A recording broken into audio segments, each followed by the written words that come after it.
Partition की जो horror story हम सुनते हैं कि इतने हिंदू कटे थे, उसके बाद हिंदुओं के साथ पाकिस्तान में क्या हुआ, एवरी डे 3 से 5 हिंदू लड़कियां किडनैप होती है। तब से लेके अब तक हर साल 1000 लड़कियां के अंदर पूरे स्कूल को जला दिया गया।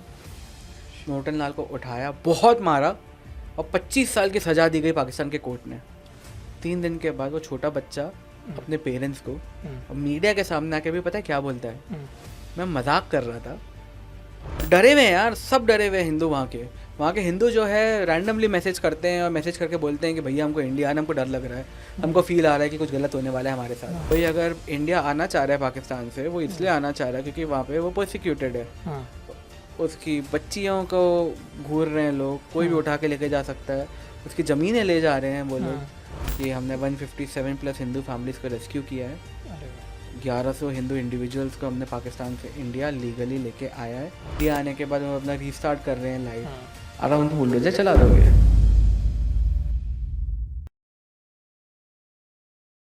आज हमारे साथ हैं निखिल चंदवानी, जो ना केवल एक फेमस राइटर हैं, एक विजिटिंग प्रोफेसर भी हैं और NYK डेली न्यूज़ के फाउंडर भी हैं।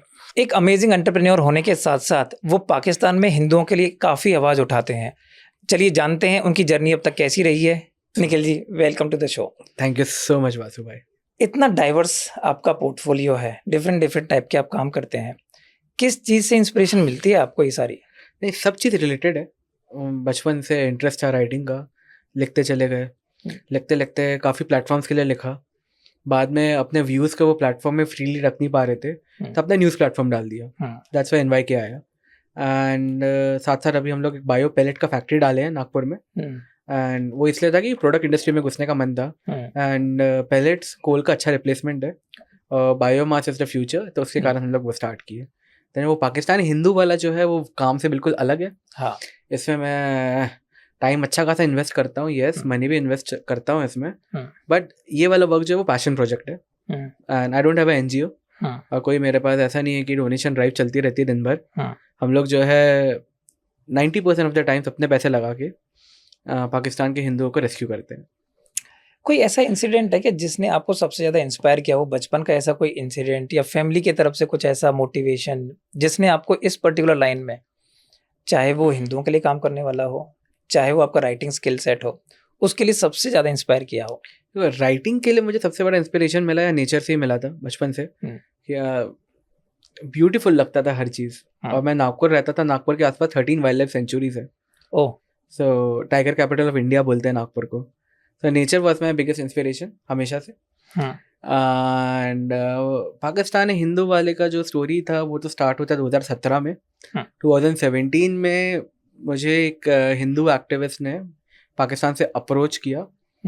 उसने मेरा आर्टिकल पढ़ा था, एक हिस्ट्री ऑफ हिंदुइज्म इन सिंध वाला। एंड उसने मुझे बताया कि यार आप आर्टिकल्स लिख रहे हो, सेकेंडरी रिसर्च कर रहे हो, ये सब छोड़ दो, ये सब तो सब करते हैं, अब हमारे लिए क्या कर रहे हो ऑन ग्राउंड, ये बताओ। मैंने पूछा उनसे कि यार आपके लिए हम कर क्या सकते हैं यहाँ से बैठे बैठे, हम भारत में, आप पाकिस्तान में हो, और दूसरा आपने खुद ही चूज़ किया होगा पाकिस्तान में रहना। वो हिंदू ने बताया कि बेवकूफ़ मत बनो। 1947 में जब पार्टीशन हुआ, हम नहीं चाहते थे कि पार्टीशन हो। पार्टीशन होने के बाद हम इंटीरियर सिंध में रहते थे, हमको इंडिया आने ही नहीं दिया गया।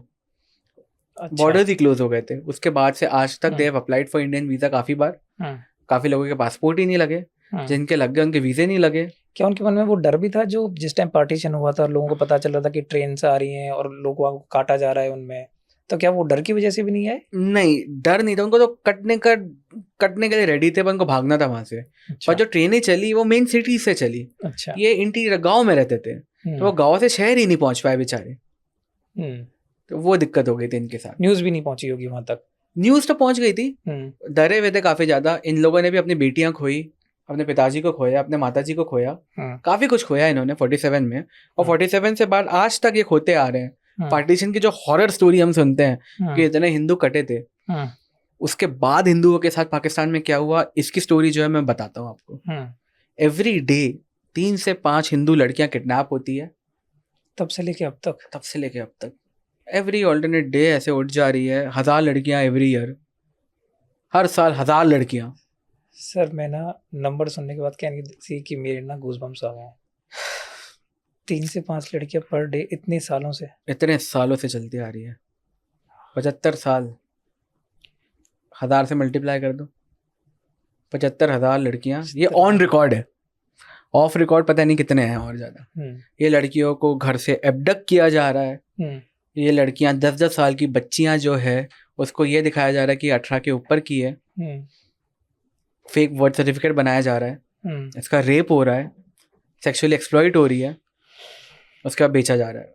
इस पूरे सिनेरियो में आपने जब से आप इसमें काम कर रहे हो तो आपको लगता है कि सबसे बड़े इश्यूज क्या हैं वहाँ पे हिंदूज के लिए? देखो, हिंदुओं को अगर हिंदू पढ़ाई कर रहा है, टॉप करता है, तो वो उसको 4th नंबर दिया जाता है। अच्छा। क्योंकि वो हिंदू है, काफिर है। 10-11 साल के ऊपर गांव में, पाकिस्तान के शहर की बात नहीं कर रहा हूँ, गांव में हिंदू लड़कियां पढ़ने नहीं जाती है क्योंकि उनके पेरेंट्स डरते हैं कि बच्ची को किडनैप कर लेगा कोई। घर पे अगर बच्ची बड़ी हो रही है, डर रहता है कि कोई घर पे आके बच्चे को देख के जाएगा और बाद में रातों रात गायब कर देगा। ये हो गया आपका बच्ची का डर। लड़कों को स्पोर्ट्स खेल रहे हैं, डिस्क्रिमिनेशन झेलना पड़ता है। दानिश कनेरिया का जो एग्जांपल था, ऐसे बहुत सारे एग्जांपल थे। इवन स्कूल लेवल पे भी इनको जो है अच्छा भी खेल रहे हैं, मना किया जाता है कि नहीं, काफिर हो तुम। अपना क्रिकेटर था यूसुफ योहाना, क्रिश्चियन था पाकिस्तान का, कन्वर्ट कर दिया उसको, मोहम्मद यूसुफ बना दिया। तो लाइव एग्जांपल है, मोहम्मद यूसुफ बन गया भाई अपना। तो ये हो गया। तीसरा आपका सबसे बड़ा आता है जमीन लेके। पाकिस्तान के जो इस्लामिक जमींदार है, ये सारे लोग कभी भी कोई भी हिंदू की जमीन उठा सकते हैं। हिंदू का हमेशा डर रहता है गांव में। कि वहाँ का लॉ कहता है, लॉ ये कहता है कि काफिरों के साथ कुछ भी अगर होता है तो हम रिस्पॉन्सिबल नहीं है। मतलब वहाँ का एडमिनिस्ट्रेशन उनका कोई हेल्प नहीं करेगा। एडमिनिस्ट्रेशन 100 में से 1 केस में हेल्प करता है, दिखावे के लिए। 99 केसेस में सब कैंसल्ड हो। इनकी जमीन जा रही है, इनके घर जा रहे हैं, इनकी बच्चियां जा रही हैं, इनको पढ़ने नहीं दिया जा रहा, खेलने नहीं दिया जा रहा, शाम को 5-6 बजे के बाद बाहर नहीं निकलते हैं, जॉब में नहीं रखता कोई हिंदू को, जॉब कर भी रहा है, डॉक्टर है अगर कोई हिंदू है, गलती से उसके कारण कोई पेशेंट की डेथ हो गई, उसको मारा जाता है। अभी रिसेंट एग्जांपल जो मीडिया में यूएन ने भी हाईलाइट किया था, नूतन लाल नाम का एक प्रिंसिपल था स्कूल का, हिंदू था, स्कूल प्रिंसिपल था, अमेजिंग मैन। एक दिन उन्होंने एक मुस्लिम बच्चे को स्कूल में डांटा, नोटी हो रहा था, डांट दिया। बच्चा घर जाके बोला अपने पेरेंट्स को कि मेरे टीचर ने कुरान को गाली दी है। 4 घंटे के अंदर पूरे स्कूल को जला दिया गया। नूतन लाल को उठाया, बहुत मारा और 25 साल की सजा दी गई पाकिस्तान के कोर्ट ने। 3 दिन के बाद वो छोटा बच्चा अपने पेरेंट्स को और मीडिया के सामने आके भी पता है क्या बोलता है, मैं मजाक कर रहा था, इन्होंने मुझे डांटा था, मैं चाहता था ये भी पनिश हो, इसके कारण मैंने बोला कि इन्होंने कुरान को गाली दी है, जबकि इन्होंने कुछ नहीं बोला है कुरान के अगेंस्ट। और ये बात उसने मीडिया में भी बोली है। फिर भी 3 साल और जेल में रहे नूतन लाल। मारा गया, काटा गया, उनका पूरा हड्डी वड्डी पूरी जो है ना पिघल गई, खाना नहीं देते थे। अभी 4 महीने पहले रिलीज हुए हैं बेचारे। जॉब नहीं है, घर नहीं है, घर तोड़ दिया गया था इनका, आउटकास्ट हो गए हैं, पासपोर्ट बना नहीं सकते इंडिया आने के लिए। क्या करेगा नूतन लाल, क्या करेंगे वो अंकल नूतन लाल जो एक हिंदू प्रिंसिपल थे। अभी पैसा नहीं है, खाना नहीं है, फेंक दिया गया सोसाइटी से, जेल से बाहर आ गए हैं पर खड़े रहने की ताकत नहीं है, बीमारी हो रखी है, आईसाइट पूरी अंधे हो गए हैं, आईसाइट वीक हो गई है। वो नूतन लाल जी को देख के जितनी यंग जनरेशन है वहाँ की, जितने यंग हिंदुओं के बच्चे हैं, उनके ऊपर कितना इम्पैक्ट पड़ रहा होगा। डरे हुए हैं यार, सब डरे हुए हिंदू। वहाँ के हिंदू जो है रैंडमली मैसेज करते हैं और मैसेज करके बोलते हैं कि भैया हमको इंडिया आने, हमको डर लग रहा है, हमको फील आ रहा है कि कुछ गलत होने वाला है हमारे साथ, भैया हमको कोई फॉलो कर गया, हमारी बहन को कोई फॉलो कर गया, कोई पीछे पीछे आया।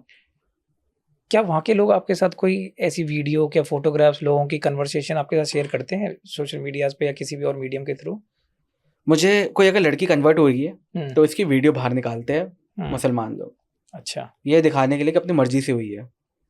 तो उसके भाई, पिताजी, माताजी जब पुलिस के पास जाते हैं, पुलिस ने एक्शन नहीं लिया, लोकल एडमिनिस्ट्रेशन ने एक्शन नहीं लिया, तभी हमें अप्रोच करते हैं कि भैया हम हार चुके हैं, हमारी बहन है, हमारी बेटी है, हम्म, इनके साथ ये हुआ है, हम्म, किडनैप हो गई है, हम्म, इसे कन्वर्ट किया जा रहा है, धर्म परिवर्तन किया गया है हम्म, इसका रेप किया गया है 5 दिन तक, करंट दिया गया है, शॉक दिया गया है। हम्म, और वो जो कैमरा में बोल रही है कि मैं अपनी इच्छा से मान रही हूँ कि मैं हिंदू नहीं हूँ, हम्म, ये जो कैमरा में उसने बोला है वो 5 दिन शॉक करंट देने के बाद हम्म, उसे डराया धमकाया गया, उसके बाद उसे बुलवाया गया है।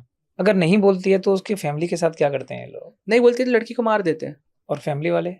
फैमिली वाले मर ही जाते हैं, खुद ही मर हम्म, जाते हैं, वो अंदर से ही मर जाते हैं कि बच्ची गई, ये रेप हुआ, करंट हम्म।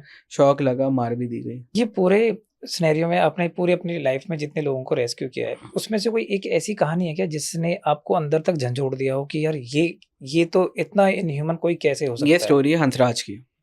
हम्म, हंसराज अंकल जो थे अपनी 2 बेटियों के साथ हम्म, कैशमोर नाम के एक गांव में सिंध में रहते थे। उनकी वाइफ की डेथ हो गई थी। अपनी बेटी के साथ, दोनों बेटियों के साथ अकेले रहते थे। अच्छी दुकान थी, लाइफ अच्छी चल रही थी। 13 और 11 साल की बच्चियां थी शायद। उनके घर में एक मौलवी आता है। फिर मौलवी आके बोलता है कि अपनी बच्चियों को हमें दे दो, हमारे साथ ज़्यादा खुश रहेगी। अच्छा।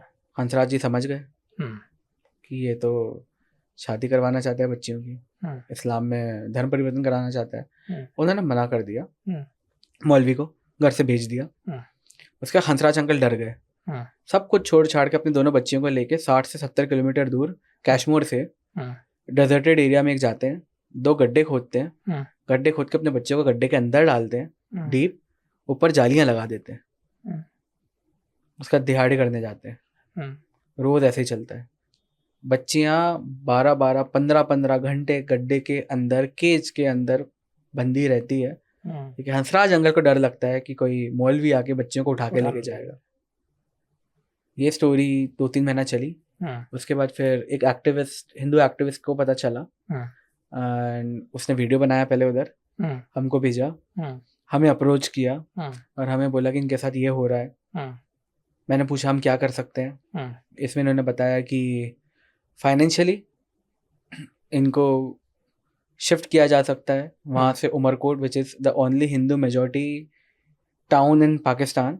उसके बाद इनको इंडिया डालने के लिए पासपोर्ट, वीज़ा और ये सब का हेल्प लगेगा। तो हमने पूरा फंड कर दिया इमीडिएटली। इनको शिफ्ट किया गया उमरकोट में। वहाँ पे ये एक टेम्प्रेरी अकोमोडेशन में रह रहे थे छोटे से। और उनकी दोनों बेटियां जो थी बहुत ज़्यादा स्ट्रेस थी, डरी हुई थी। अंकल भी जो थे डरे ही रहते थे। खाना जो एक्टिविस्ट हमारे हैं कभी कभी दे दिए, कभी भूल गए, कहीं से कनेक्ट कर दिया, कुछ कर दिया, चला ऐसा। देन इनका वीज़ा अप्रूव हुआ, अभी जोधपुर आ गए हैं। Now they are happy. इस पूरे प्रोसेस में जो इंडियन कॉन्सुलेट वहाँ पे है, उन लोगों ने कितना बड़ा पार्ट प्ले किया है? क्या वो सपोर्टिव थे? देखो 2014 के पहले तो इंडियन एम्बेसी पाकिस्तान के इस्लामाबाद की जो है किसी हिंदू को वीज़ा देती ही नहीं थी, बहुत मुश्किल था मतलब। अच्छा। अभी जो है एटलीस्ट देती है, वो इशू करा रही है वीज़ा। मतलब पहले से तो बहुत बेटर है सिचुएशन। तो मोदी जी का तो मैं मोदी भक्त बन गया हूँ उसके कारण कि मोदी जी अकेले पॉलिटिशियन है वर्ल्ड के जो वोट बैंक का नहीं सोच के इंसानों की हेल्प की है। कोई नेता नहीं करता ऐसा। यहाँ पर भी जब आपका उनका वीज़ा लगाना होता है तो ये वीज़ा का जो पूरा प्रोसेस है, क्या इसमें भी आपको बहुत सारे इश्यूज आते हैं? बहुत इश्यूज आते हैं। देखो इश्यूज क्या आते हैं ना, सबसे बड़ा कि इनकी फाइलें लटकी रहती है 3-3 महीना, 4-4 महीना, खुलती नहीं है। अप्रूवल रिजेक्शन दोनों नहीं आता है। उसके कारण क्या 3-4 महीने बड़े क्रूशल होते हैं। कोई अगर इंडिया आना चाह रहा है पाकिस्तान से, वो इसलिए आना चाह रहा है क्योंकि वहाँ पे वो प्रोसिक्यूटेड है। उसकी बच्चियों को घूर रहे हैं लोग, कोई भी उठा के लेके जा सकता है, उसकी ज़मीनें ले जा रहे हैं वो लोग। तो इसलिए वो डरा हुआ है। तो वो डरा हुआ है तो 3-4 महीने रुकना मुश्किल है उसके लिए थोड़ा। तो मैं वहीं हम लोग बहुत ज़्यादा फंस जाते हैं कि इन लोगों के अप्रूवल टाइम पे नहीं आते। पर ठीक है, I don't blame Indian government, क्योंकि बैकग्राउंड चेक करना भी ज़रूरी है। कोई अगर अपनी फेक स्टोरी बता के आ रहा हो तो बैकग्राउंड चेक करने में गवर्नमेंट टाइम लगाती है। उसमें भी दिक्कत पाकिस्तान की है। पाकिस्तान की पुलिस एनओसी नहीं देती। आपको किसी का वीज़ा के लिए एनओसी लगता है, एनओसी देती नहीं है वो। इंडियन गवर्नमेंट ने, जैसा आपने बताया कि 2014 के बाद प्रोसेस काफ़ी स्मूथ हो गया है, ऐसे कोई लॉज भी आए हैं जो इन लोगों के काफ़ी सपोर्ट में? सिटीजन अमेंडमेंट एक्ट एक रेवोल्यूशनरी लॉ है। 2014 के पहले जितने भी हिंदू आए सबको सिटीजनशिप मिलेगी, ये लॉ है। उसके बाद जो है उनको 5 साल के बाद मिल जाएगी। पहले 20-20 साल लग जाते थे। लॉ रेवोल्यूशनरी इसलिए है क्योंकि आप समझ लो पाकिस्तान से इंडिया आए हो 2002 में, समझ लो 22 साल हो गए, आप इंडियन सिटीजन नहीं हो, विच मीन्स आप गवर्नमेंट हॉस्पिटल में अपना इलाज नहीं करा सकते। मतलब 22 साल तक आपकी वाइफ प्रेग्नेंट नहीं हो सकती। प्रेग्नेंट हुई तो आप बच्चा कहाँ से डिलीवर कराओगे? आपके बच्चे पढ़ नहीं सकते अच्छे कॉलेजेस में क्योंकि आप सिटीजन नहीं हो। आपको गवर्नमेंट का कोई बेनिफिट नहीं मिलेगा। विदाउट एनी बेनिफिट एक गरीब, अब बेनिफिट की बात कर रहा हूँ कि normal access to education, health care, मैं रिजर्वेशन की बात नहीं कर रहा हूँ इसमें, basic human rights, basic human rights जो है वही नहीं है। अगर 22 साल तक, तो इंडिया में क्या करेगा वो यार। पर एक चीज़ बताऊँ, इतने लाखों लोग हैं जिनको अब जाके सिटीजनशिप मिलना चालू हुई है भले, पर 20 साल से इंडिया है पाकिस्तान से, कोई बेसिक राइट नहीं मिली है उनको। उसके बाद उन्होंने धर्म नहीं छोड़ा अपना, वापस पाकिस्तान जाके धर्म छोड़ना आसान काम होता। यही हमारे हिंदुत्व की ना बहुत बड़ी पहचान है। ये पाकिस्तानी हिंदू जो है, इसलिए मैं बोलता हूँ कि सबसे ज्यादा कट्टर, जो कट्टर वर्ड आजकल फेमस हो रहा है, हिंदू जो है वो पाकिस्तानी हिंदू है, जिसने मार खाया, गोलियां खाई, जमीनें इनकी गायब हुई, जॉब इनको लग नहीं रहते, इनकी बच्चियों को उठा के लेके गया, बीबियों को मारा गया, उसके बाद भी इन्होंने अपना धर्म नहीं छोड़ा। जब आपने बताया सीए की वजह से इनको काफ़ी हेल्प हो रही है अभी, जब आप देखते थे टीवी पे हर जगह न्यूज़ पे सीए के अगेंस्ट प्रोटेस्ट हो रहे हैं ऑल ओवर इंडिया में, तो आपको लगता था कि यार ये जो पॉलिटिकल पार्टीज को सपोर्ट नहीं कर रही हैं तो वो कितना बड़ा गुनाह कर रही हैं इन लोगों के साथ? या पॉलिटिकल पार्टीज जो है ना, इन्होंने फेक नैरेटिव चलाया सीए के बारे में कि मुसलमानों की सिटीजनशिप चली जाएगी। गलती ये है इंडिया की कि सब लोगों ने मान भी लिया, लोगों ने पढ़ा ही नहीं लॉ क्या था, लॉ में मुसलमान वर्ड यूज ही नहीं हुआ था। पाकिस्तान, अफगानिस्तान, बांग्लादेश के पर्सिक्यूटेड हिंदू माइनॉरिटीज, सिख माइनॉरिटीज और क्रिश्चियन माइनॉरिटीज को इंडिया जगह देना चाह रही थी, सिटीजनशिप। इंडिया जमीन नहीं ले रही है, कुछ नहीं दे रही है, बस सिटीजनशिप, आधार कार्ड, एक आइडेंटिटी। क्यों देना चाह रही थी? क्योंकि 47 में इनके साथ गलत हुआ है।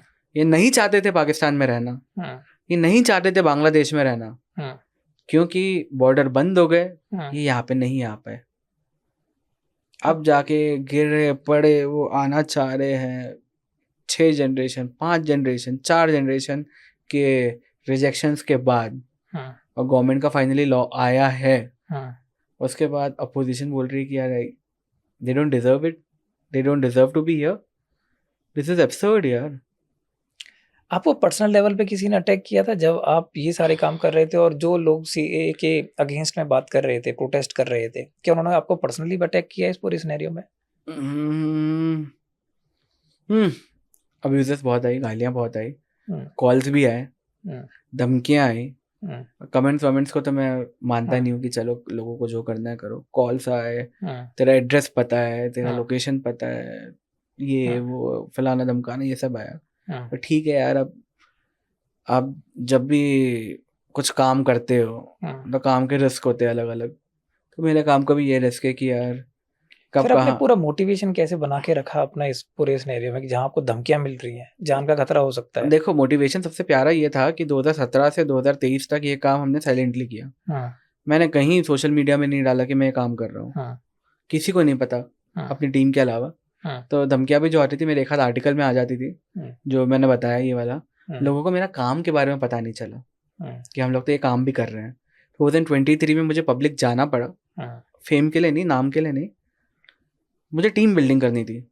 And without making a videos and telling people कि I am doing this work, this is our rescued person, और भी हो सकते हैं, हमें डॉक्टर्स चाहिए, हमें लॉयर्स चाहिए, तो वो अगर मैं अपील नहीं करता तो टीम नहीं बनती मेरी। इसके कारण मैं पब्लिक गया, इसके कारण ये पॉडकास्ट में भी आया हूँ, बिल्कुल, ताकि मैं जस्ट अपील ही करना चाहता हूँ जितने व्यूअर्स हैं, अगर आप डॉक्टर्स हो, लॉयर्स हो, कुछ भी, अगर आप धर्म को सबसे बड़ा जो अभी काम चाहिए सनातन धर्म को, वो बाकी जो हमारे धार्मिक लोग हैं उनका प्रोटेक्शन है। उनको प्रोटेक्ट करने का तरीका बहुत आसान है। पहला तो इनको भारत लाना है, दूसरा यहाँ लाने के बाद आप इनको चावल, खाना, ये सब नहीं चाहिए, इन्हें मेंटरशिप चाहिए। अगर आप दिल्ली रहते हो तो मजनू का टिला है, जोधपुर है, जोधपुर में 1.5 लाख के आसपास हिंदू रेफ्यूजीज रहते हैं। पाकिस्तान से जो आए, हम्म, शरणार्थी जो आए हुए हैं। बंगाल में कितने बांग्लादेशी हिंदू रहते हैं, हम्म, झारखंड में भी रहने लगे हैं, हर जगह रहने लगे हैं। हाँ, तो जो ये हिंदू कम्युनिटी के लोग हिस्टोरिकली परसिक्यूटेड थे, यहाँ पे आए हैं सबको छोड़ छाड़ के, हमारा कर्तव्य है, बनता है कि इन लोगों को हम मेंटर करें, गाइड करें लाइफ में, दोस्त बन के रखें इनके। बिल्कुल। इनको अपन एलियनेट करके रखा है हमने इनको अलग नज़र से देखते हैं, ये नहीं है हमारे, ये सोचते हैं। वो सोच बदलने के लिए मैं इधर आया हूँ कि हमने 157 प्लस हिंदू फैमिलीज को रेस्क्यू किया है। अरे वाह, 1100 हिंदू इंडिविजुअल्स को हमने पाकिस्तान से इंडिया लीगली लेके आया है काफ़ी सालों में। बहुत छोटा नंबर है क्योंकि 50 लाख के ऊपर हिंदू पाकिस्तान में है आज भी, जो सफ़र कर रहे हैं। बट फिर भी हमने शुरुआत की अपने लेवल पे। मैं जो थोड़ा बहुत कमाता हूँ अपने बिजनेस से, उसका काफ़ी बड़ा पार्ट मैंने इसमें लगाया है। मैं भी ग्लोबली ट्रैवल कर सकता था। मेरे पास भी बहुत ज़्यादा इंटरेस्ट है, कार्स का इंटरेस्ट है, बाकी सारी चीज़ों का इंटरेस्ट है। काफ़ी इंटरेस्ट मैंने मारे, काफ़ी जो चीज़ें करने का मन था उसे थोड़ा साइड में किया है ताकि ये काम करूँ। मैं कर रहा था, आप भी करो, आप भी कर सकते हो, बड़ा आसान है करना ही। बिल्कुल। मैं अपने व्यूअर से यहाँ पे ना एक रिक्वेस्ट करना चाहता हूँ। मैं हमेशा ना एक कहावत बोलता हूँ कि a good player can always win A game but a good team can always win A championship, which means ये गेम छोटा नहीं है, ये काम छोटा नहीं है। एक इंसान, जैसे बोलते हैं ना, एक चना बाहर नहीं फोड़ सकता है। हम लोगों को इसमें साथ आना पड़ेगा। निखिल जैसे लोग जो समाज के भले के लिए कुछ काम कर रहे हैं, हिंदुओं के भले के लिए कुछ काम कर रहे हैं, उनके साथ जुड़ना पड़ेगा और तभी एक ऐसा समाज हम लोग बना सकते हैं जहाँ पे हम लोग एक दूसरे की हेल्प कर सकें और एक दूसरे को आगे बढ़ने में उनका साथ दे सकें। निखिल, जैसा आपने बताया कि आपके पास एक बहुत बड़ा सोशल मीडिया प्लेटफॉर्म भी है, काफ़ी सारे लोग आपको देखते हैं। आपको क्या लगता है कि जितनी सोशल मीडिया या जितने लोग आपको देख रहे हैं इस सब चीज़ का आपके इस मिशन पे, हिंदुओं को पाकिस्तान से लेके आने के मिशन पे कितना बड़ा इम्पैक्ट पड़ा है? बहुत बड़ा इम्पैक्ट पड़ा है। अभी काफ़ी सारे डॉक्टर्स हमसे जुड़े हैं, लॉयर्स जुड़ गए, एंड काफ़ी सारे लोग ऐसे जुड़े हैं जो randomly they just want to support us unconditionally. तो इतने सारे लोग जो जुड़े हैं वो सोशल मीडिया का ही ब्लेसिंग था। एंड सोशल मीडिया का जो गुड साइड है सोशल मीडिया, मैंने यही देखा है कि आप रील स्क्रॉल करते हो, आप गंदे गंदे कमेंट्स देखते हो हर जगह आप रेसिज्म है, सेक्सिज्म है, सब कुछ है वहाँ पे। हिंदू फोबिक तो काफ़ी लोग हो गए हैं सोशल मीडिया में। ये नेगेटिव साइड है पूरा। पॉजिटिव साइड ये है कि आप टीम बिल्डिंग कर सकते हो। बिल्कुल। जब एक फैमिली पाकिस्तान से आप इंडिया लेके आ जाते हो बहुत बार ऐसा होता है कि कुछ दिनों में ही आ गए हैं, कुछ में महीने, कुछ में साल भी लगे होंगे आपके लिए।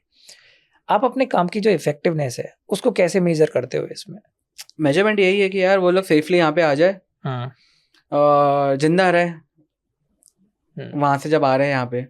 दूसरा अच्छी बात ये है कि जितने हिंदू रेफ्यूजीज पाकिस्तान से आ रहे हैं ना, ये भिखारी नहीं है, बड़ा एंटरप्राइजिंग है ये लोग। यहाँ आने के इनको बस फ्रीडम चाहिए। पाकिस्तान में फ्रीडम नहीं है। यहाँ आने के बाद वो अपनी पूजा चालू रखते हैं, अपना काम कुछ ना कुछ कर लेते हैं। कोई मेडिकल स्टोर में नौकरी कर लेगा, कोई होटल में कहीं स्टाफ बन जाएगा, वहां से चालू कर लेगा। बट 6-8 साल में ऐसा आगे निकल जाएगा, वो कुछ ना कुछ अच्छा कर ही लेगा। उनको फ्रीडम चाहिए बस। These are enterprising people. इन लोगों के इस माइंडसेट को आपने कभी देखा है कि जो यहाँ के लोकल लोग हैं काफी अपोज कर रहे हैं, या कोई ऐसा इंसिडेंट जहाँ को लगा है कि यार आप तो भारतीय हो, ये आप तो हिंदू हो, इन हिंदुओं की मदद क्यों नहीं कर रहे? जोधपुर में कांग्रेस गवर्नमेंट के टाइम पे पूरे रेफ्यूजी कैंप पे बुलडोजर चला दिए थे। कौन से साल में? जोधपुर में। अच्छा। हिंदू रेफ्यूजी कैंप पे बुलडोजर चला दिया था कांग्रेस ने। इन्होंने इतना मुश्किल से पाकिस्तान छोड़ा, अपनी जिंदगी वापस से स्टार्ट कर रहे हैं। पहले तो इनको पार्टीशन से आपने एलियनेट कर दिया, फिर कैसे ना गिर पड़ के वो इंडिया आए। इंडिया आने के बाद वो अपना रीस्टार्ट कर रहे हैं लाइफ। और उनको बुलडोजर चला दोगे? जो एक IAS ऑफिसर ने चलवाया था, ये काफी फेमस IAS ऑफिसर थी। मुझे देख के शर्म आई यार कि और कितना बुरा करोगे आप। इनके साथ तो पहले ही बहुत बुरा हो रखा है। पहले ही बुरा होके रखा हुआ है। इन्होंने क्या बिगाड़ा है आपका? अपना जिंदा पाकिस्तान से जो हिंदू रेफ्यूजी है चोरी थोड़ी कर रहे हैं, फेक आधार कार्ड नहीं बनाते हैं। CAA आने के बाद सेलिब्रेट दिवाली बनी है इनके घर में, दिए लगाए इन्होंने। दिल्ली में मजनू का टीला में डीए लगे थे, काफ़ी जगहों पे पटाखे फूटे थे। हाँ। ये फाइनली भारत ने इनको एक्सेप्ट कर लिया। अपना जितना भी आउटपुट, जितना भी अपना आपका एफर्ट होता है इन लोगों के बारे में लोगों को बताने तक का, कोई आपने ऐसे प्रोग्राम बनाए हैं जिससे लोग बाग जुड़ सकें और ज़्यादा से ज़्यादा लोगों की मदद भी कर सकें? देखो मेरे पास ना कोई एनजीओ नहीं है, हाँ। कोई एटीजी एनजीओ नहीं है, हाँ। कोई मैं बार बार डोनेशन लिंक शेयर नहीं करता हूँ। एक आध बार हाँ। किया है शेयर, हाँ। 5-10% हमने डोनेशन हाँ। वाला पैसा यूज़ किया, 90% मेरा पर्सनल फंड ही रहा है हमेशा। हाँ। ये कुछ नहीं है हमारे पास। पाकिस्तान में पर हमारे हिंदू एक्टिविस्ट है, we have around 100 Hindu activist in Pakistan, हाँ। जो हमारे साथ कोऑर्डिनेट करते हैं Right. कि भैया ये केस हो रहा है, भैया ये हो रहा है। इन लोगों को वहाँ की गवर्नमेंट कुछ नहीं बोलती? अब ये गलत क्या कर रहा है यार, कोई लड़की का रेप हो रहा है वो शेयर कर रहा है। वो गवर्नमेंट जो है, पाकिस्तान की गवर्नमेंट है, लाचार है। अच्छा। क्योंकि ये झुकती है जमात के सामने, झुकती है मदरसों के सामने। पर उन्होंने भी क्लेम किया है, उन्होंने भी एक्सेप्ट किया है कि हिंदुओं के साथ गलत हो रहा है। हाँ। वहाँ की सरकार खुद बोल रही है कि हिंदुओं के साथ गलत हो रहा है, हाँ। परसिक्यूटेड है हिंदू माइनॉरिटीज। उनका डिफेंस मिनिस्टर खुद ने अभी 2-3 महीना पहले क्लेम किया हिंदू माइनॉरिटीज पाकिस्तान में जेनोसाइड फेस कर रहे हैं, बट वो कुछ नहीं कर सकते क्योंकि मजबूर है। जितने लोग आपने रेस्क्यू किया है अभी तक, इंडिया में लेके आए हो, कोई एक ऐसा एग्जांपल है क्या जिसने या तो जॉब के मामले में या कोई बिजनेस स्टार्ट किया हो या एक अलग ही लेवल पे पहुंच गया हो जिसने अपनी पूरी जिंदगी को बदल रख दिया हो? अभी तक उतना बड़ा तो नहीं, बट हाँ पढ़ाई कर रही है। महक नाम की एक है जो अभी इसने 9th में टॉप किया। अरे वाह। गुड इंग्लिश मीडियम स्कूल से नहीं। जो टॉप डा 9th स्टैंडर्ड, अभी 10th में गई है। हम चाहते हैं कि 12th के बाद ये इंजीनियरिंग करे या कुछ भी जिसको इंटरेस्ट है उसमें आगे बढ़े। आगे बढ़ के एक जनरेशन में मेहनत करनी है बस। एक जनरेशन आप मेहनत कर लो, इनके पूरे 10 जनरेशन आगे अच्छी रह जाएगी। हमारे जितने भी व्यूअर्स हैं इस पे, आप उनके लिए कोई ऐसा मैसेज देना चाहते हो जिससे आप उनको ये बता सको कि क्यों, कैसे वो आपकी इस पूरे सिनेरियो में, इस पूरे आपके काम में आपकी हेल्प कर सके? पहली बात ये है कि आप ना ये समझो कि हमारा कर्तव्य है काफ़ी सारे लाइफ में। हम लोगों को इंसान बना के भगवान ने भेजा है, पैसे कमा के एक साइक्लिक ज़िंदगी जीने नहीं। हमें भेजा गया है कुछ बड़े गोल के लिए। एंड सबसे बड़ा जो धर्म का आपका काम हो सकता है वो ये है बाकी धार्मिक लोगों की मदद करना। तो मेरा पहला अपील तो यही है कि पहले तो आप अपने आसपास जो आपके गरीब हिंदूज है, आपके घर पे जो मेड आती है, कुक आता है, उनके बच्चे लोग, इन सबको मेंटर करो थोड़ा। इनको ना पराया मत समझो, इनसे ना टेढ़े मुंह बात मत करो, अच्छे से बात करो इनसे कम्युनिकेट अच्छे से करो, इनकी हेल्प करो, इनके दोस्त बनो, इनको मेंटर करो। ये सारे अकेले लोग हैं बेचारे, इनको चाहिए कि they all look up to you, तो इनके लिए अच्छा एग्जाम्पल बनो। रही बात पाकिस्तानी हिंदुओं की, तो फेसबुक पे काफ़ी सारे पाकिस्तानी हिंदू ग्रुप्स है, वहाँ से आप हिंदुओं से जुड़ सकते हो वहाँ के। और अगर आपको टाइम नहीं है तो आप हमारे से जुड़ो, हम आपको कनेक्ट करेंगे कि आपकी कहाँ का हेल्प मिल सकती है। रेफ्यूजी कैंप से जोधपुर में है, जयपुर में है, उदयपुर में है, राजस्थान में काफ़ी जगहों में, दिल्ली में है। तो रेफ्यूजी कैंप आप जाओ, वहाँ जाके वहाँ के प्रधान से मिलो। हर रेफ्यूजी कैंप का एक प्रधान होता है। अच्छा। आप प्रधान से मिलो, प्रधान से पूछो कि क्या आप दे सकते हो। कोई ऐसा वेब लिंक या कोई ऐसी वेबसाइट है कि जहाँ पे ये सारी इन्फॉर्मेशन हमारे व्यूअर्स को एक बार में दिखाई दे जाए? वेबसाइट तो नहीं है कोई भी सैडली, बट फाउंडेशन काफ़ी सारे हैं। एक फाउंडेशन हिंदू सम्मान फाउंडेशन है, विजय जी का है, अच्छा काम कर रहे हैं। अभी बैक टू स्कूल करके कैंपेन चला रहे हैं, जो हिंदू रेफ्यूजीज को सारे यूनिफॉर्म और पेन पेंसिल ये सब लेके दे रहे हैं। उसके बाद इन्होंने झुग्गियाँ बनाई हैं रेफ्यूजीज के लिए, हमारे जो पाकिस्तान से आए हैं। बहुत अच्छा काम किया इन्होंने। ऐसे ही काफ़ी सारे लोग हैं जो लोग कर रहे हैं काम। तो आप हिंदू सम्मान फाउंडेशन से ज़रूर जुड़िए। If you search them on Instagram, इनकी वेबसाइट भी है हिंदू सम्मान नाम से, ये आपको पूरा डिटेल दे देगा। निखिल, आप हिंदुओं के साथ काम करते करते आप एक अच्छे राइटर्स भी हैं, आपने काफ़ी बुक्स भी लिखी हैं, शायद 14 बुक्स आपने लिखी हैं। क्या इंस्पिरेशन लेके आपने सारी बुक्स अभी तक लिखी हैं? क्या ऐसी चीज़ें जो आपको? देखो यार, पहले किताब जब मैं लिखा था तब मैं अच्छा राइटर भी नहीं था, किताब बिकी थी पहली वाली, बट काफ़ी लोगों ने ना गंदे रिव्यू दिए बहुत। तब मैं सीखा how to write. I took time out to learn how to write, I took a time out to learn the art of writing. उसके बाद आई रोट मोर बुक्स, पहले कविताओं पे लिखा, फिर एक क्राइम फिक्शन लिखा था, फिर स्पिरिचुअलिटी पे आया, धीरे धीरे करके एज आई ग्रू अप मतलब टॉपिक्स काफी सारे थीम्स के अराउंड आप Themes अलग लिखी है। सो इसमें क्या है कि आपका टाइम रहता है जब, हम्म, तो मैं मुझे एक्सप्रेस करना मुझे अच्छा लगता है लिख के। हम्म, जैसे आजकल काफ़ी लोग स्क्रोलिंग कर रहे हैं, वीडियोस देख रहे हैं, हम्म। मेरा जो पास टाइम है वो लिखना रहता है। जब कभी भी कोई किताब के लिए इंस्पिरेशन लेते हो तो सबसे अच्छा क्रिएटिव प्रोसेस है, ऐसा क्या है जो आप फॉलो करते हो जिस पर्टिकुलर क्रिएटिव प्रोसेस से आप एक अच्छी बुक लिखने में आपको काफ़ी हेल्प होती है? यार सबसे अच्छा प्रोसेस ये रहता है ना कि मैं किताब कोई लिखने के 2-3 महीना पहले पढ़ना बंद कर देता हूँ कुछ भी, ताकि मैं कोई राइटर का राइटिंग स्टाइल फॉलो ना करूँ। I am a ferocious reader, मैं हर 5 दिन में एक किताब पढ़ता हूँ। अरे वाह। बट जब किताब लिखनी होती है या जब मैं स्टार्ट कर रहा हूँ कुछ नया, तब मैं 1-2 महीने मिनिमम पढ़ना छोड़ देता हूँ। और पढ़ना छोड़ के बस फोकस करता हूँ थॉट्स को पेपर में कैसे निकालना है, उसका प्रोसेस रहता है। राइटर्स ब्लॉक आ जाता है क्योंकि हमेशा, तो उसको ओपन करने के लिए पेपर में आप कैसे निकाल सकते हो अपने थॉट्स को, कैसे फ्लो करवा सकते हो। सो वो फ्लो कराने का जो तरीका है उसको हमेशा पकड़ना पड़ता है। पकड़ने के बाद अगर समझ लो टॉपिक, आजकल तो नॉन फिक्शन लिख रहा हूँ मैं, तो इट्स इजी।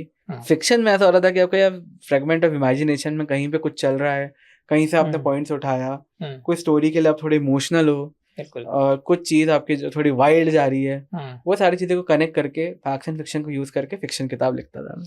कोई ऐसी बुक जो आपके बहुत ही क्लोज टू द हार्ट हो? अभी लेटेस्ट वाली जो थी, लेटेस्ट बुक 2018 में लिखा था मैंने, 14वीं बुक, उसका मैंने लिखना छोड़ दिया बुक्स, क्योंकि अभी आर्टिकल्स लिखता हूँ ज़्यादा। बुक का नाम था द मॉडर्न डे हिंदू। इसमें मैंने साइंस, स्पिरिचुअलिटी, सनातन धर्म और हॉलीवुड मूवी रेफरेंसेस, ये 4-5 चीज़ों को यूज़ करके मैंने किताब लिखी है ये। और graphs and bar chart use करके धर्म और स्पिरिचुअलिटी समझाने की कोशिश की है। अरे वाह। थोड़ी कॉम्प्लिकेटेड है बट बहुत मज़ा आया लिखने में। ये कोई ऐसी बुक है क्या, कोई ऐसा आप हमारे साथ शेयर करना चाहोगे, कोई ऐसा आर्टिकल या कोई ऐसा पैराग्राफ जिससे आपको लगता है कि मैंने जब से ये लिखा है मेरा थॉट प्रोसेस, मेरी दुनिया। मैं एक लाइन शेयर करना चाहूँगा जी। तो मेरा फेवरेट कोट जो मैं बचपन से फॉलो करते आ रहा हूँ, लिखा है वही मैंने सोचा भी था, is life is a blessing when passion stands tall. Life ना काफ़ी खुशहाल, अच्छी ब्लेसिंग की तरह लगती है जब भी पैशन आप फॉलो कर रहे हो कुछ भी। बिल्कुल। आप एक एंटरप्रेन्योर भी हो, NYK न्यूज़ के आप फाउंडर भी हो। एंटरप्रेन्योरशिप से रिलेटेड आपकी कोई ऐसी बुक है जो काफ़ी क्लोज टू योर हार्ट हो? बुक तो नहीं है बट एंटरप्रेन्योरशिप ऐसा है कि एंटरप्रेन्योरशिप ना एक ऐसी चीज़ है जो मैं खुद कैप्चर नहीं कर पाया on the piece of paper. मज़ा आता है धंधा करने में, बिजनेस करने में, पैसे कमाने में, पर मैं एंटरप्रेन्योरशिप वर्ड के थोड़ा अगेंस्ट हूँ। मेरे को बिजनेस ना बिजनेस की तरह ही देखना अच्छा लगता है कि वो धंधा ही अच्छा लगता है। धंधा ही अच्छा है, वो अलग है पूरा। वहाँ नो सोशल सर्विस। अच्छा। हाँ, अच्छा प्रोडक्ट बनाओ, अपना बिकेगा, पैसे कमाओ, दैट्स बिजनेस। ये डिफरेंट प्रोफाइल, राइटर भी होना, प्रोफेसर भी होना, एक कंपनी को रन भी करना, फिर अब उसके लिए ये हिंदुओं के लिए इतना सारा काम करना, ये सब रिलेटेड है, सब रिलेटेड। ऐसा होता है ना, देखो मैं विजिटिंग लेक्चरर था तो वो तो कॉलेजेस इनवाइट करते थे 3 महीने 4 महीने में एक बार, कोई एक सब्जेक्ट कर दो 2 महीने के लिए, 20 दिन के लिए, वो अपन करते थे। बट राइटिंग हो गया, writing and business I feel are interrelated, क्योंकि क्या होता है ना, एंटरप्रेन्योरशिप इज सेक्स, तो राइटिंग इज फोर प्ले। तो बिजनेस जो है अगर इट्स लाइक सेक्स, तो जो ये है वो फोर प्ले है, राइटिंग। दोनों चीज़ें goes hand in hand. And आप बिजनेस कर रहे हो, पैसे कमा रहे हो, पैसे कमाने के बाद ना आपके पास डिस्पोजेबल इनकम आती है। सो वो आपके ऊपर, आप कैसे स्पेंड करना चाहते हो। मैं दारू नहीं पीता, पैसा है, जमीन ले सकते हो आप, इन्वेस्ट कर रहे हो, but what I feel is कि इंसानों में इन्वेस्ट करने का भी टाइम है। दैट्स व्हाई हिंदू रेस्क्यू जो है, तो एवरीथिंग इज इंटर रिलेटेड पूरा। और वो भी हिंदू रेस्क्यू जो मैं बोल रहा हूँ, इट्स अ टीम वर्क, काफ़ी बड़ी टीम है। मैं तो बस पैसे दे रहा हूँ, काम तो रियल जो है पाकिस्तानी हिंदू एक्टिविस्ट जो ऑन ग्राउंड पाकिस्तान में रह के हमसे कोऑर्डिनेट कर रहे हैं, वो लोग कर रहे हैं। तो रियल हीरोज वही लोग हैं। जितने हमारे यंग व्यूअर्स हैं, जो यंग एंटरप्रेन्योर्स हैं, जब आपने NYK डेली न्यूज़ चालू किया, पैलेट फैक्ट्री अपनी स्टार्ट करी, आपने काफ़ी सारे ट्रबल देखे होंगे, काफ़ी सारे हर्डल्स आपको आए होंगे। हमारे यंग एंटरप्रेन्योर्स को आपको एक मैसेज देना चाहोगे, या ऐसे वो क्या हर्डल थे और उनको आपने कैसे कैसे ओवरकम किया? एक ही मैसेज है मुझे यार मेरी तरफ से, कि आप ना क्लैरिटी रखो लाइफ में। सो आपका कुछ भी पैशन है, अगर राइट डायरेक्शन के साथ अगर आप वो पैशन को परस्यू कर रहे हो, so nothing can stop you. और वाइबिलिटी का गेम है पूरा, हाँ, कितना टाइम आप दिख सकते हो। अभी मैं नागपुर से हूँ, नागपुर से एक और एक चाय वाला है, डॉली चाय वाला, सब मजाक उड़ाते हैं इसका, सब वीडियोस हंसी आती है। पर एक चीज़ बता देता हूँ, इंडिया के 50% फूड ब्लॉगर्स का यूट्यूब चैनल मोनेटाइज हुआ है डॉली के चाय वाला वीडियो डालने के बाद। अरे वो वीडियो डाला है उन्होंने जब डॉली ने अपने अजीब तरीके से चाय बनाई है। 50% यूट्यूब चैनल जो है उसके कारण मोनेटाइज हुए हैं, अरे इतने व्यूज आए। और सेकंड, डॉली जो है 15 साल तक ठेला लगाता ही था। हाँ, आपको लगेगा छोटा सा बात है, पर यार, और उसके कैरेक्टर कैसा भी हो, कुछ भी हो, I don't want to comment there. ये बोला वायबिलिटी देखो ना, 15 साल उसने लगाया है वहां पे। वो जोकर बन के कुछ भी कर रहा हो, 15 साल तो मेहनत की है ना भाई ने। बिल्कुल। सो वायबिलिटी का गेम है, एवरीथिंग इज वायबिलिटी का गेम। इतने लंबे टाइम तक फोकस रखना भी बहुत बहुत चीज़ बड़ी बात है, एग्जैक्टली। इसी पॉइंट से जब आपने इतने लंबे टाइम से बुक्स लिखना हो, काफी लंबे टाइम तक आपने बुक्स लिखी हैं, है ना, हिंदुओं के लिए इतने लंबे टाइम से काम कर रहे हो, क्या सारी चीजें जो आपको मोटिवेट करके रखती हैं? मोटिवेशन सबसे बड़ा आता है कि रेस्क्यूड फैमिली जब आपसे कनेक्ट करती है और आपसे बात करके आपको बोलती है थैंक यू, उससे बड़ा क्या सुकून मिल जाता है, उससे यार लाइफ बन जाती है उससे। अब मैं बता रहा हूँ, किसी को आपने नर्क से भी गंदी जिंदगी से अगर उनको बाहर निकाल लिया पूरी टीम के साथ, और उसके बाद आपकी जो काम था, ये छोटा सा काम रहा है आपका, बस पैसा इन्वेस्ट करना, कोऑर्डिनेट करना, पर इनकी पूरी जिंदगी आपने सुधार दी, तो उससे अच्छा मोटिवेशन कुछ नहीं है लाइफ में। ये है, सब बोलते हैं money is the best motivation, मुझे लगता है कि appreciation is a better one. बिल्कुल। आपके कोई फ्यूचर प्लान्स हैं? आपको ऐसा लगता है कि फ्यूचर में मेरी कुछ प्रोजेक्शंस है, जैसे कि आपको इतनी हिंदू फैमिली को सिक्योर नहीं, करना है? जो अप्रोच कर रहा है, जितना हमारी हो सके हम कर रहे हैं। अच्छा। कोई प्रोजेक्शन नहीं है, कुछ नहीं है इसमें। There is no math, no science, no chemistry, nothing. इसमें बस एक ही चीज़ है कि जो अगर हम अप्रोच कर रहा है, अगर हमारे लेवल पे उसको अगर पैसे चाहिए हमसे, या उसे हमें वीज़ा उसको लगाना है उसके लिए पैसे चाहिए, या ट्रैवल के पैसे चाहिए, या इंडिया आ गया है, इंडिया आने के बाद कोई लीगल हेल्प चाहिए सिटीजनशिप अप्लाई करने के लिए, वो सारे हम लोग निष्पक्ष। फिर भी तकरीबन कितनी पेंडिंग रिक्वेस्ट हैं इन सारे कामों के लिए? पेंडिंग तो अभी तो 25 फैमिलीज के वीज़ा पेंडिंग पड़े हैं अभी। अच्छा। उनको हेल्प करना है। हेल्प भी क्या ही, मतलब अब गवर्नमेंट जितना बैकग्राउंड चेक में टाइम लगाएगी। मैं नहीं चाहता गवर्नमेंट को पुश करना, बट हाँ, काफ़ी लोगों के आए हैं अभी रिक्वेस्ट अजीब अजीब के भी आते हैं, डरावने आते हैं, दर्दनाक आते हैं। मेरी बहन किडनैप हो गई, पाकिस्तान से ऐसा मैसेज आता है, आप कुछ करिए, उसमें हम कुछ नहीं कर सकते, तो ऐसे वो भी आंसर देना पड़ता है। और ऐसी भी बात है कि हम लोग तो 80-90% टाइम फेल ही होते हैं, मना ही कर देते हैं कि नहीं कर पाएंगे हेल्प। 10% टाइम जब हेल्प हो गई तो हो गई। हम लोग ये नहीं बोल रहे कि हमारे पास आओ और it's a one stop solution, ऐसा कुछ नहीं है। हम लोग भी ट्राई कर रहे हैं, इट्स जस्ट कि हम सुनते हैं, सुनने के बाद साफ मन से हेल्प करने का कोशिश करते हैं। इन रिटर्न हम कुछ मांग भी नहीं रहे उनसे। बिल्कुल। हमारे व्यूअर्स के साथ आप कुछ ऐसा शेयर कर सकते हो क्या, ऐसे क्या क्या वो काम है, अगर हमारा कोई पॉडकास्ट देख रहा है तो वो लोग किस तरीके से आपसे हेल्प कर सकते हैं आपकी, और क्या क्या ऐसी चीज़ें हैं जहाँ पे वो लोग आपसे इन्वॉल्व हो सकते हैं? सबसे इम्पोर्टेंट जो है, आपको हमारे साथ अगर इन्वॉल्व होना है तो आइए, बात करिए, तो अप्रोच करिए। मेरा इंस्टाग्राम आप तो नीचे लगा देंगे कैप्शन में। बात करिए, मैसेज करिए अगर आपने ये पूरा सुना है तो। उसके बाद आप बताइए कि आप कहाँ जुड़ सकते हैं। हमें लीगल हेल्प चाहिए, हमें डॉक्टर्स मेडिकल हेल्प चाहिए रेफ्यूजीज के लिए, हमें वीज़ा एप्लीकेशन और कैसे इसको जल्दी से अप्रूव करवा सके कोई, वो वाली हेल्प चाहिए। हमें हेल्प चाहिए ऑन ग्राउंड, अगर आप जोधपुर या राजस्थान या दिल्ली में रहते हैं तो रेफ्यूजी कैंप जाके आप थोड़ा काम करें वहाँ पे, कि बच्चों को छोटे से किताब देने से ज़्यादा लेके इनको मेंटर करना, जो मैं मेंटरशिप की बात कर रहा था। अब बाकी अगर आप हफ्ते का अगर आधा घंटा भी निकालते हैं तो रेफ्यूजी फैमिली से मैं कनेक्ट करूँगा, उनको गाइड करिए लाइफ में। उनको एक गाइडिंग स्टार चाहिए रहेगा। आप तो सक्सेसफुल हो गए, लोगों बस एक हाथ रेफ्यूजी फैमिली के लिए आधा घंटा हफ्ते का निकाल लोगे, that is more than enough. मैं अपने व्यूअर्स से यहाँ बोलना चाहता हूँ कि आप वीकली पार्टी करते हो, महीना में पार्टी करते हो, पार्टी में काफ़ी सारा पैसा आप खर्च कर देते हो। अगर आप अपनी एक बार की पार्टी की बजाय किसी ऐसे गरीब बच्चे की मदद कर देते हैं, उस बच्चे के चेहरे पे आई गई वो स्माइल आपको ज़िंदगी भर सुकून भी देती है, आप रात को अच्छे से सो पाते हो, और उसकी ज़िंदगी में जो बड़ा चेंज आपने लाया वो बच्चा भी आपको पूरी लाइफ याद रखता है। Absolutely, you very right.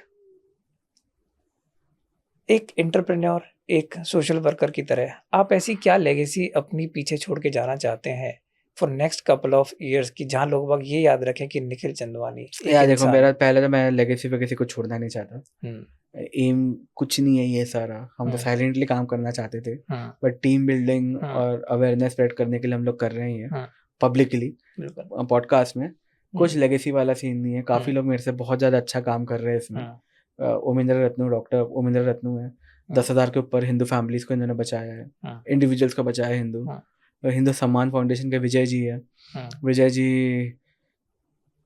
पूरा सेल्फलेस होके हम्म, हिंदुओं के लिए घर बनाया इन्होंने, रेफ्यूजी। अब घर दे रहे हो, छत दे रहे हो यार, इन हम्म, लोग बहुत सारे लोग अच्छा काम कर रहे हैं। हम्म, तो लेगेसी की कोई बात नहीं है इसमें। हम्म, इसमें क्या है, सब मैं बस चाहूँ कि सब लोग और जुड़े, हम्म, और लोग आए, हम्म, और लोग साथ में काम करें, और लोग हम्म, रेफ्यूजीज़ के बारे में सोचें। हम्म, ये रेफ्यूजी वर्ड जो है हम्म, वही हट जाना चाहिए, और ये सारे लोग बिल्कुल। नेचुरल इंडियन सिटीजन्स कहलाना चाहिए, हमारे भारतवासी कहलाने चाहिए। भारतवासी कहलाना चाहिए, क्योंकि बिल्कुल। जो सिंध से आया है, हम्म, हिंद, हम्म, सिंध वर्ड जो है, हिंद हिंद वर्ड जो है वो सिंध से आया है। बिल्कुल। इंडिया जो है इंडस से आया है। हम्म, तो इतना डायरेक्ट जो रिलेशन है, हम्म, इंडिया को आइडेंटिटी जो है ग्लोबली हम्म, जिस जगह ने दी है, वहाँ के हिंदू आज अगर रो रहे हैं तो हमारा कर्तव्य है, बिल्कुल। We have a responsibility towards them, hmm, कि एटलीस्ट यार सुनो उनको। हम्म, और अपने तरफ से, वो पैसा नहीं मांग रहा है कोई, हम्म, अपने तरफ से कुछ भी हेल्प हो सकती है वो कर दो। हम्म। निखिल जी, आपसे बात करके बहुत अच्छा लगा। थैंक यू ऐसे कुछ सो फैक्ट्स मच। हमें पता चले, हमारे व्यूअर्स को पता चले होंगे कि देश में, हिंदुओं के देश में, हिंदुओं के साथ भी जो चाहे वो रिफ्यूजी बन के आ रहे हैं, बाहर के देशों से आ रहे हैं, उनको कितनी ज़्यादा ज़रूरत है हमारे सपोर्ट की, और आपके जैसे लोग उनके लिए काम कर रहे हैं। मैं आपको सत सत नमन करता हूँ। Thank you so much Vasu ji, and thank you so much कि आपने मुझे होस्ट किया यहाँ पे। जी।